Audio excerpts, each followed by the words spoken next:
ఇప్పుడు వాస్తు దోషం పోవాలి అంటే కొంతమందికి సజెస్ట్ చేస్తూ ఉంటారు. అక్వేరియం పెట్టండి. లేదు అంటే జడే ప్లాంట్ పెట్టండి. లేదు అంటే మేరుని పెట్టుకోండి. ఇంట్లోని ఇలాంటి వస్తువులు పెట్టుకోవటం వల్ల నిజంగా వాస్తు దోష నివారణ అనేది జరుగుతుందా? కరెక్ట్‌గా చెప్పాలంటే జరగదండి. ఓకే. ఈ చిన్న వీటినన్నీ కూడా ఫెంగ్ షుయి గ్యాడ్జెట్స్ అంటారు. హ్మ్. ఇవి మన ఏ వేద శాస్త్రాల్లో రాసింది లేదు. ఓకే. జస్ట్ ఓన్లీ ఫెంగ్ షుయి గ్యాడ్జెట్స్ అంటారు. అక్వేరియం వచ్చింది కూడా ఫెంగ్ షుయి అంటే చైనా, హ్మ్. జపాన్ నుండే వచ్చింది. అండ్ లాఫింగ్ బుద్ధ, కప్ప నోట్లో కాయిన్ ఉంటుంది. అవును. అండ్ బ్యాంబూ ట్రీ ఉంటుంది. హ్మ్. సో ఇవన్నీ కూడా వచ్చిందంతా కూడా ఫెంగ్ షుయి నుండి వచ్చిందండి. ఓకే. ఒక్క వస్తువు తీసుకొచ్చి పెట్టినంత మాత్రాన మన అదృష్టం మారిపోతే అందరం అవి తెచ్చుకుంటాము. అంటే వాళ్ళకి జియోగ్రఫీకి సంబంధించి వాళ్ళ దీంట్లో అది పనిచేసినప్పుడు మన దగ్గర ఎందుకు పనిచేయమంటారు? వాళ్ళు పనిచేసాయి కాబట్టి వాళ్ళు నమ్మి దాన్ని ఇంకొంచెం చేస్తున్నారు కదా! వాళ్ళు 360 డిగ్రీ ఎన్వైరన్మెంట్ లో ఆ! ఏ ఏ గ్యాడ్జెట్ ని ఎక్కడ పెట్టాలో అక్కడే పెడతారు. ఓకే.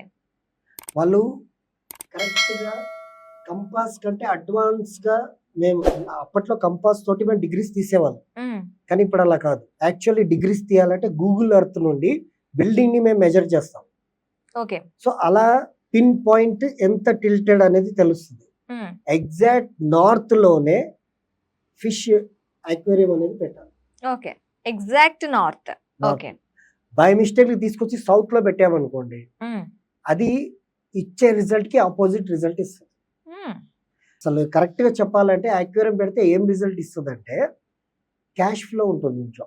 ఓహ్! క్యాష్ ఫ్లో ఉంటుంది. అంటే ఎవరి ఎక్వేరియం ఇప్పుడు మీరు ఎగ్జాక్ట్ గా చెప్పిన తూర్పు అనే దానికి ఎక్వేరియం పెట్టారు అంటే ప్రతి ఒక్కరికి అది నిజంగా వర్తిస్తుందా? లేదండి, వాళ్ళ బర్త్ చార్ట్ లో హుహు.